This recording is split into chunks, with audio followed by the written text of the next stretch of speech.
today was some 359 members of the DACA program enlisted in the U.S. Army in 2016. Their tour of duty would run standard 4 years, I would assume, but their DACA status would only last 2 years. If there's no fix by Congress before March the 5th, do you know what will happen to those people? Will they become ineligible to remain in the military, or will there be special dispensation? Has that been worked out? We have confidence that Congress is going to step up and do their job. This is something that needs to be fixed legislatively, and we have confidence that they're going to do that, and we stand ready and willing to work with them in order to accomplish responsible immigration reform, and that would include DACA as certainly part of that process. There are many Republicans who believe that getting something on the Republican side is not going to be easy, that the divisions that we see between the center and the right in the Republican Party will become only deeper. What gives you confidence that this With can all actually due happen? respect, I don't think the American people elected Congress to do things that were easy. They elected them to make a government that works, to work properly, and to work for American people, and that's their job. And if they can't do it, then they need to get out of the way and let somebody else who can take on a heavy lift and get things accomplished. Major? Sarah, in the context of DACA as a piece of legislation, would the president be willing to sign only something that addresses that, or would it also need to have components of the RAISE Act? Would there need to be funding for the border wall? Or would he be willing to sign something that simply addresses DACA legislatively? The president wants to see responsible immigration reform, and he wants that to be part of it. But again, we can't take just a one-piece fix. We've got to do an overall immigration reform that's responsible and, frankly, that's lawful, and that's what the president wants to see Congress do. And what would be the priorities for him in a comprehensive reform package? Would it be DACA, and what else? And certainly to control the border, to improve vetting and immigration security, enforce our laws, and do things that protect American workers. Let me ask you a question on North Korea. In the president's mind, is it an option to simply contain a North Korea that possesses nuclear weapons? Certainly the priority of the administration is to have denuclearization of the Korean Peninsula, and it's also to protect American citizens. But certainly the priority would be that. Phil? Sarah, you're talking about a comprehensive immigration fix from Congress in a span of 6 months, and much to the president's frustration, Congress hasn't been able to really do much at all this year. What gives him confidence that they're going to be able to act on immigration? Has he spoken to any congressional leaders since making this DACA decision? He's spoken to a number of leaders, but hopefully, as you guys all know, they just came back from a 3-week vacation. I think that they should be rested and ready to take on some big challenges that America faces. Why put the fate of the lives of 800,000 Because it's Dreamers, Congress's people in job to legislate. It's not the president's job to create law. It's not. It's Congress's job to create legislation. I think that's something we all learned in 8th grade civics. I know I certainly did, and I think that every member of Congress should know that that is their duty, and we're asking them to fulfill it. It's pretty simple. I think that the American people elected them to do it. And again, if they can't, then they should get out of the way and let somebody else take their job that can actually get something done. Steve? What consideration are you giving to negotiations with North Korea over the nuclear program? Look, I think in terms of negotiations, we're looking at putting aggressive measures both diplomatically, economically, and as we've said, all options are on the table, and we're going to continue to push for a safer and denuclearized Korean Peninsula, and that's the priority here. Jim? It sounds like the president is saying, and you're saying, that if we're going to allow the Dreamers to stay in this country, we want a wall. Is that accurate? I don't think that the president's been shy about the fact that he wants a wall, and certainly something that he feels is an important part of a responsible immigration reform package. Can I ask you one follow-up question? Why did the president not come out and make this announcement himself today? Why did he leave it to his attorney general? It's his decision. These kids and their lives are on the line because of what he's doing. Why not have him come out and make this It's call? in large part a big part of the legal process. This was deemed illegal by, I think, just about every legal expert that you can find in the country, including many of Obama's own attorneys, said that this was not lawful program. Right. And therefore, it would be the Department of Justice to make a legal recommendation, and that's what they did. But the Attorney General Matthew. said- Thank you, Sarah. Would the quick question, yes or no, and then a follow-up. Would the president sign a standalone DACA extension? Again, I've addressed this. The president is hoping to work with Congress on responsible immigration reform, and I laid out the priorities that the administration has on that front. And so the president's voiced and you voiced some objections to the constitutionality of DACA. Where does the president stand on the program itself? I think that in the answers that I've given is that the president has been, and I think part of the reason that this is complicated and one of the reasons he's wrestled with this back and forth in large part is because this is not an easy one. And certainly something where he wants to be able to make a decision with compassion, but at the same time, you can't allow emotion to govern. And this has to be something where the law is put in place, and it's something that he would support if Congress puts it before him. You would support it if it came with. I'm just trying to Again, get the specifics. responsible Does it immigration need reform. to We be can't just have one tweak to the immigration system. We need really big fixes and big reform in this process, and we've laid out the principles that we feel are important in that. John Decker. Thank you, Sarah. Is this a position? What? Sorry, John Decker. Thanks, Sarah. All right, I The looked down. president, as recently as February, had expressed sympathy for the DACA recipients. Today, we heard in a statement from House Speaker Paul Ryan, who said that these so-called dreamers have done nothing wrong. Was this a difficult decision for the president to take this drastic action, given what he said as recently as February? And does he agree with House Speaker Paul Ryan that these individuals, 800,000 individuals, have done nothing wrong? I think largely yes, and that's why I said it was one of the things that the president wrestled with this decision all throughout the weekend. So I kind of addressed that, so I think that's pretty clear. It was just this weekend that he wrestled with it. It wasn't leading up to it. Well, no, I mean, I think we've been clear throughout the process. There wasn't a final decision made until over the weekend because of the back and forth and the complexity of the issue and the ability to make the right decision and allow Congress to actually do their job and provide a fix instead of just stopping the program. And that was a big point for the president. Jordan? Thanks, sir. I want to drill down a little more on what you mean when you say the president wants to act with heart and compassion with regard to these DACA recipients. Does that mean offering them a pathway to citizenship? I think it means providing a more permanent solution that's done through the legislative process, done legally and responsibly, unlike the previous administration. A permanent solution, does that mean you're giving them legal status legislatively? What is the permanent solution that I think the that's president something we envisions? want to work with Congress to determine exactly what that looks like, but there has to be something needs to be done. It's Congress's job to do that, and we want to be part of that process and make sure that there is a fix put in place and that this isn't ignored like it has been for the last 5 years. If Congress doesn't get it done by the March 5th deadline, considering the president's personal feelings about these DACA recipients, would he consider giving them additional time to get a solution passed? We'd like to have confidence that Congress will actually do their job. We're going to ask that they do that and that they allow us to work with them and be part of that process. But again, if Congress doesn't want to do the job that they were elected to do, then maybe they should get out of the way and let someone else do it. Stephen? Sir, when we heard from the Attorney General this morning, he repeatedly referred to DACA recipients as illegal aliens, and at one point he intimated that hundreds of thousands of Americans did not get jobs that were taken by DACA recipients. Does the president share that view?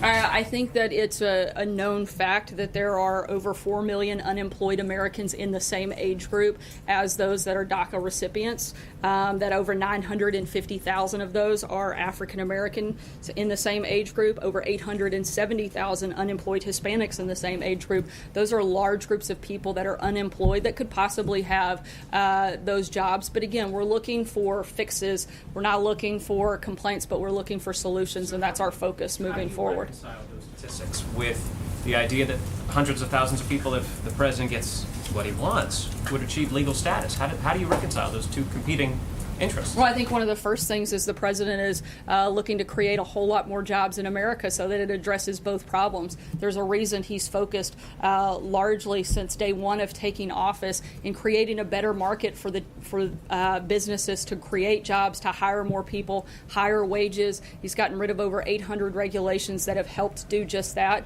1.2 million jobs have been created since he came into office, and every single day we're looking for more ways to grow that number. And so we're doing our part to address and create an environment that allows people to have more jobs, and we're going to continue doing that. Kristen. Thanks. The president vowed to treat dreamers with, quote, great heart. How is this move treating them with great heart? I think by allowing an orderly process to take place. There's a lot of people that I've seen attacking the president for not showing the level of compassion that they feel like he should. To me, the most heartless thing that I've seen all day today is that Democrats like Nancy Pelosi are using this decision today for fundraising while the president's trying to fix the situation. They are politicizing an issue instead of actually doing their job. If they would spend less time fundraising and more time focusing on solutions, we wouldn't even be in this problem in the first place. On the president's decision, where all of this stems from, Dreamers, supporters of Dreamers say this is cold-hearted. You're leaving the future of 800,000 people uncertain, up in the air. What's your message to them? It's not cold-hearted for the president to uphold the law. We are a nation of law and order. And the day that we start to ignore the fact that we are that, then we throw away everything that gives these people a reason to want to come to our country. If we stop becoming the country that we were envisioned to be, then we throw away what makes us special, which makes America unique. This president's not willing to do that. The previous administration was. This one isn't. But we want to have real solutions. We want to have laws that address these problems, but it's Congress's job to legislate, not the president's. And we actually want to uphold the Constitution, and I think people across this country should be celebrating the fact that they have a president that is standing up and upholding the Constitution as he was elected to do. Margaret? I'd like to ask you about North Korea, but quickly on DACA. Is the president committed to honoring the will of Congress, essentially whatever Congress passes on DACA, or does he reserve the right to veto a DACA fix if he feels that it doesn't kind of holistically do what you're talking about, a bigger picture thing that touches on some of these? As I've said, we want responsible immigration reform, and that would be part of that package and part of that process. So on the North Korea, if I could just ask. Vladimir Putin has said that he doesn't believe that sanctions are going to work at all against North Korea, and I'm wondering whether the president himself is coming around to that perspective, or whether he still believes sanctions can be effective, and if he has any plans that you could share with us to talk with the Chinese president or the Russian president himself. Look, we've been clear about what our priorities are, that now is not the time for us to spend a lot of time focused on talking with North Korea, but putting all measures of pressure that we can, and we're going to continue through that process. We've also said that everybody, including Russia, including China, need to do more to address the threat. This is a global threat, and everybody needs to take part in putting pressure on North Korea. And as we've said many times before, both Secretary Mattis and the President, that all options are on the table, and we're going to continue to keep them on the table until we get the results that we're looking for. Sarah, the president has said that the DACA recipients should rest easy. He's also said on several occasions that he loves them. Is he giving them his personal assurance that at the end of 6 months they will not be deported? I think he is giving Congress the ability to do their job. I've said that earlier. When he said they should rest easy. Look, the president gave the ability for us to have a 6-month process for Congress to actually step up and fix this problem. And they certainly have the ability to, and certainly should take that opportunity. One other question about, during the other immigration moves that the administration has made, you've made the argument that the president's powers over immigration are very, very broad and unquestioned. Why in this case does he feel he can't do anything by himself and he has to turn it over to Congress? That was a specific statute within the Constitution that allows the president to take action to protect Americans. These are two very different things, and certainly not apples to apples. John Gizzi. Thank you, Sarah. 2 questions on DACA. Two-question Tuesday. Kansas Secretary of State Chris Kobach, a close ally of the president's, denounced the decision because of the 6-month delay in it and said there should be no phase out. It should have been implemented immediately. What's your response to that criticism from a strong supporter and ally of the president? I think our response is pretty clear. The president made a decision, and we feel very much that it was the right one. The other thing is that you talk about 4 million jobs that could go to other people. Has the president ever discussed this part of DACA with some of the leaders of organized labor to try to involve them in the process? President Trump of the AFL-CIO, President Hoffa of the Teamsters, and others that they work with. I'm not sure about specific conversations on that exact figure, but I do know that he has had conversations with individuals and relevant stakeholders in this process on both sides that know that that is an issue, whether DACA existed or not, the fact that there are 4 million people in this age group that are unemployed, and certainly why creating a better job market is a priority for the administration. Francesca. Thank you, Sarah. I wanted to follow up on what Jim asked. I don't know that we heard back here the rest of your answer. You said that the reason that Attorney General Jeff Sessions put out the earlier statement on camera was because it was a legal argument. But a lot of what we've been talking about in here is a legislative argument.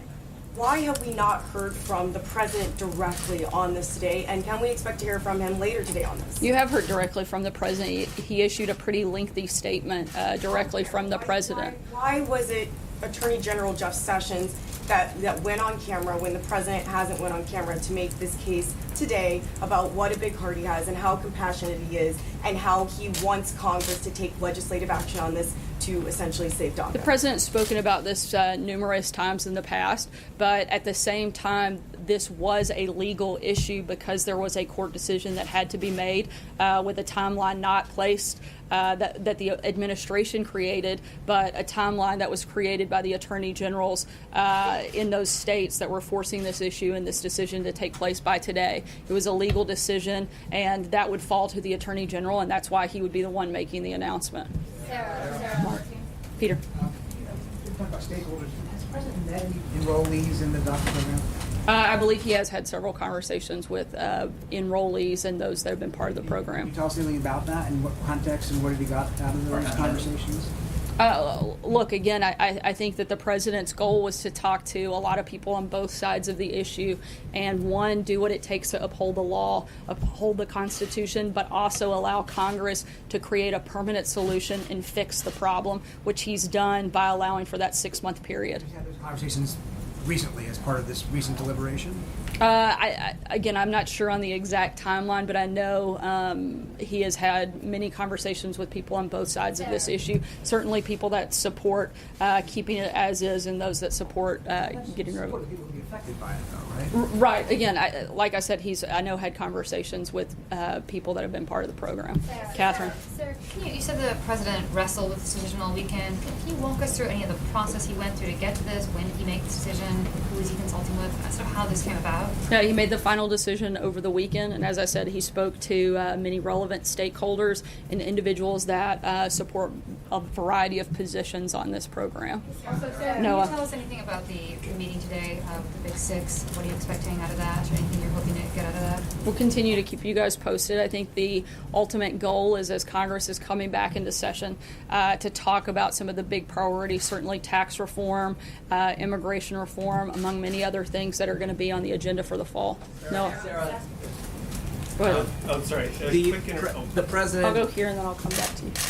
The president's basically told Congress to do this, but he hasn't written any legislation similar to how he approached. I didn't know it was the president's job to write out specific details of legislation. I think that's other presidents exactly with what their major initiatives have taken a greater role in helping to craft that legislation. They found friendly allies in Congress to actually be the ones to propose it, but this president has not.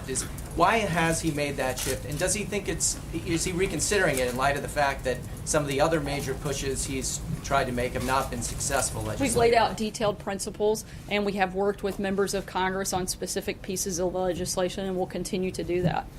Thank you, Sarah. Quick international question. The situation in Myanmar is quickly escalating into a major humanitarian crisis. Has the president been briefed on the situation in Myanmar? And if so, is he planning to speak to any of the leaders in the upcoming meeting about this situation? I know this is something that we're monitoring closely, but I'm not aware of any specific conversations that are planned at this time. But as always, in calls like that, we will keep you guys posted and put a readout after. Cecilia? The president says that Dreamers won't be a priority for enforcement, but that's not a guarantee of protection. Is this White House willing to offer one? Those are certainly, again, they're not a targeted priority, but the goal here is that Congress actually fixes the problem, and then that isn't an issue.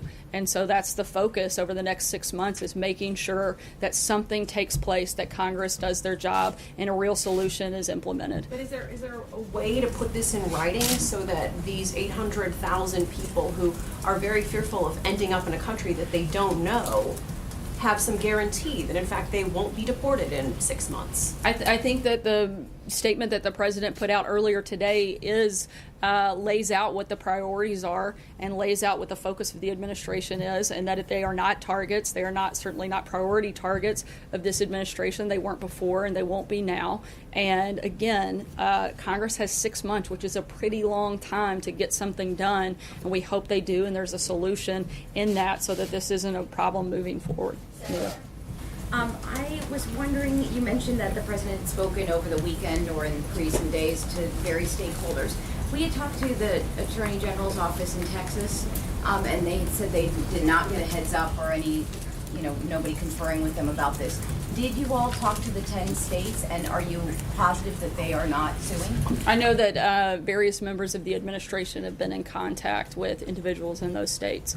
I'm going to wrap here, but I have one note to. I have one thing I'd like to just add. The president will be announcing the donations that he will be personally making to the various charities, and thank you to those of you that have submitted. We had several people put in submissions, and he'll be doing that tomorrow. And again, I know there were a lot of questions over the weekend. That will be a personal donation of $1 million from the president to various organizations and charities, many of which came from this room. So thank you again for that. Hope you have a good day.